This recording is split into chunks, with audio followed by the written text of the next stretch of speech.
ये एक तरह का कहीं ना कहीं प्लान वे में बीजेपी को बदनाम करने का तरीका है। हकीकत तो ये है कि मैं तो खुद मुस्लिम हूँ। अरे मौलाना और को ये खामोश अभी बिठाइए, एक रमजान मिनट में ये सुनिए, मौलाना को बीच खामोश में बिठाइए। ये सब एक आंखें मिनट बंद, ये लोगों की आंखें बंद एक है। मिनट खालिद जनाब, सैफुल्लाह थोड़ी साहब की आंख तहजीब तो खुली रखिए। है तो आपकी उन्हें पता बात है हो गई जंतर अब। मंतर पे जाने के। ये इन्हों जाना एक चाहिए मिनट जंतर मंतर पे। क्यों जाएंगे ये?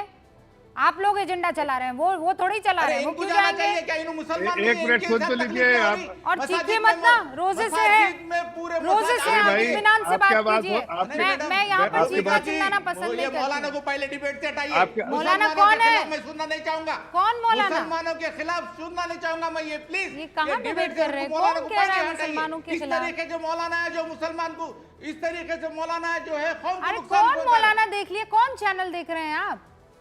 कहाँ है मौलाना? अरे पूरे लोग, अरे रूबिका जी, पूरे लोग ऐसो बता रहे हैं कि ये हमारे को तकलीफ हो रही। अरे भाई तुम हमारे को महाकुंभ मेले में बाहर कर देते, कौन तुम बाहर करने वाले? अरे मैं वहाँ महाकुंभ में स्नान करके आई हूँ। सुबह आप गई थी? अच्छा भाई सुबह खान, अरे भाई सुबह खान भी जाके आई है। और मैं तो फक्र से क्या करूं, बिस्मिल्लाहिर्रहमानिर्रहीम पढ़ के गंगा नदी में गई हूँ। लिखा है मैंने कि मुझे नहीं पता था कि जब जाते तो क्या बोलते। मैंने पूछा सामने वाली से क्या करूं, तो उन्होंने कहा जो आपके दिल के सबसे करीब है उसका नाम लीजिए और पहुंच जाइए। मैंने बिस्मिल्लाहिर्रहमानिर्रहीम कहा और मैं चली गई। पूरा देश मोहब्बत दे रहा है मुझे, पूरा देश। रमजान आ गए हैं, पूरा देश खजूर पहुंचा रहा है मुझे, और आप कह रहे हैं मुसलमान खतरे में। थोड़ा तो ये नाशुक्री ठीक नहीं है सुबही खान जी जी। रूबिका मैं अपनी बात पूरी कर ले। सॉरी सॉरी जफर साहब, बात पूरी कर नहीं, मैं सॉरी।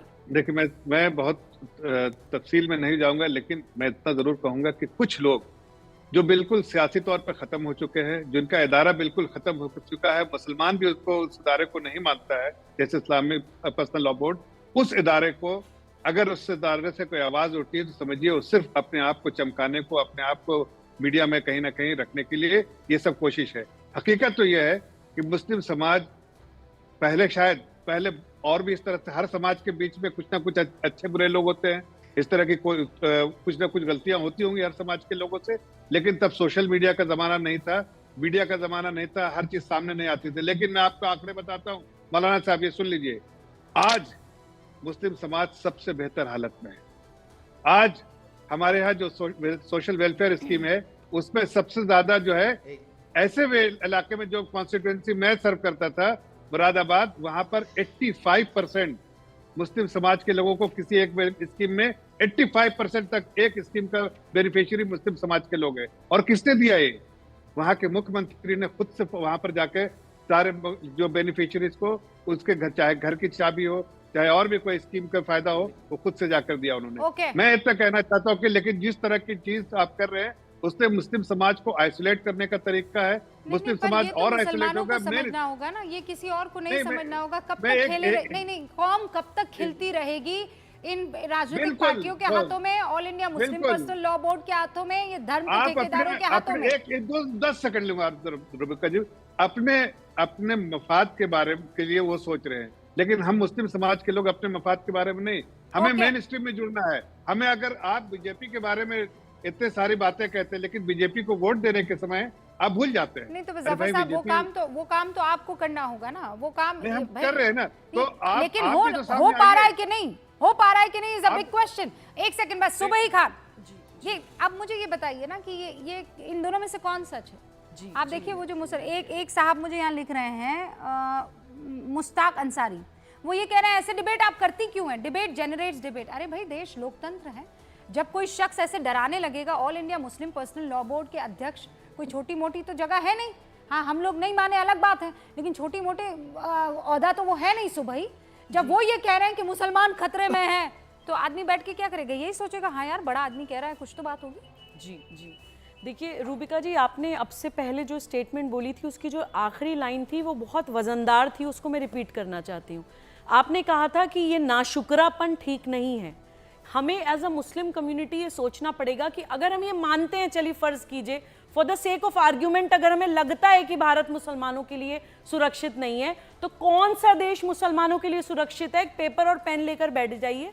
और जैसे रूबिका ने कहा था कि रमजान है, जुमा है, अधिकतर मुसलमानों का रोजा है, आपके दिल से, आपकी रूह से आवाज आ जाएगी कि क्या सही और क्या गलत है।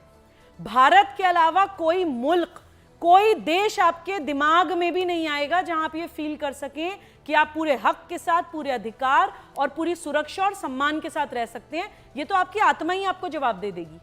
दूसरी बात मैं ये कहना चाहती हूं कि किसी भी इंसान को कंट्रोल करने के लिए रूबिका जी दो ही चीज इस्तेमाल की जाती हैं मानसिक गुलाम बनाने के लिए, या तो डर या फिर लालच। और दुर्भाग्य से मुस्लिम समाज के साथ आज तक यही होता चला आया है। या तो उनको डराया गया है कि आप विक्टिम हैं, आप अल्पसंख्यक हैं, आप सुरक्षित नहीं हैं, जैसे अभी हमने एक मौलाना साहब का स्टेटमेंट सुना, या फिर उनको लालच दिया जाता है, अपीज किया जाता है, उनको गुंडा बदमाश बनाया जाता है, उनके हाथ में हथियार थमा दिए जाते हैं, उनके साथ खून माफ किए जाते हैं। और सभी राजनीतिक दलों ने वोट बैंक की पॉलिटिक्स के लिए यह किया है। क्योंकि मैं किसी राजनीतिक दल की प्रवक्ता नहीं हूं रूबिका जी, तो मैं ये तो नहीं गिनवाऊंगी कि भाजपा सरकार में मुसलमानों के लिए क्या हो रहा है, लेकिन मैं ये सब्जेक्ट मेरे दिल के बहुत करीब है, क्योंकि मुझे तरस आता है अपनी कौम के ऊपर। मुझे लगता है कि इतने बेवकूफ हैं क्या उनकी आत्मा, उनकी कॉन्शियंस इतना मर गई है कि वो सही और गलत में फर्क भी नहीं कर पाते हैं। कोई भी मौलाना आके इस्लाम के नाम पे कुछ भी करके उनको कहीं भी लिया चले जाता है।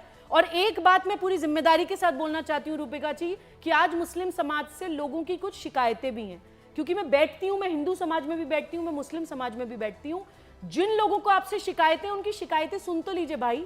उनकी शिकायत सिर्फ इतना है कि जब कन्हैया लाल की गर्दन रेत दी जाती है ऑन कैमरा, तो आप एज अ कम्युनिटी सड़कों पे दिखाई क्यों नहीं देते हैं, ये कहने के लिए कि we condemn this act of violence. उन लोगों की शिकायत ये है कि जब जैश ए मोहम्मद नाम का आतंकवादी संगठन चलता है हमारे प्यारे रसूल के नाम पर, तब हम जैश ए मोहम्मद को एज अ कम्युनिटी बाहर आके कंडेम क्यों नहीं करते हैं। उन लोगों की शिकायतें हैं कि जब इस्लाम के नाम पर रेडिकलाइजेशन होता है, हमारे बच्चों को अलगाववादी, कट्टरवादी, आतंकवादी बनाया जाता है, तो हम क्यों नहीं बाहर आके बोलते हैं कि नहीं ये गलत है, this is not what my religion represents. हमारे प्यारे रसूल पैगंबर सल्लल्लाहु अलैहि वसल्लम ये नहीं सिखा कर गए थे हमें। जब हमारी छोटी छोटी बच्चियों को शरिया के नाम पे 12-12 साल की बच्चियों के साथ निकाह करके पॉक्सो एक्ट का वायलेशन किया जाता है, बच्चियों के साथ रेप किया जाता है, तब हमारे दिल का मुसलमान कहां जाता है? तब हमें क्यों नहीं लगता कि ये हमारी बच्चियां हैं? ये आरएसएस, बीजेपी, कांग्रेस, समाजवादी और एमएम का मसला नहीं है। ये मसला है कि कम्युनिटी के कुछ मुद्दे हैं जो हमें बैठ के सोचने पड़ेंगे। ऑलराइट, पर सुबह ही मामला तो वहीं पर आकर रह जाता है ना, इसको आइडियोलॉजी से जोड़ दिया जाएगा। समाजवादी पार्टी के राष्ट्रीय प्रवक्ता और मुफ्ती कासमी साहब भी हमारे साथ मौजूद हैं।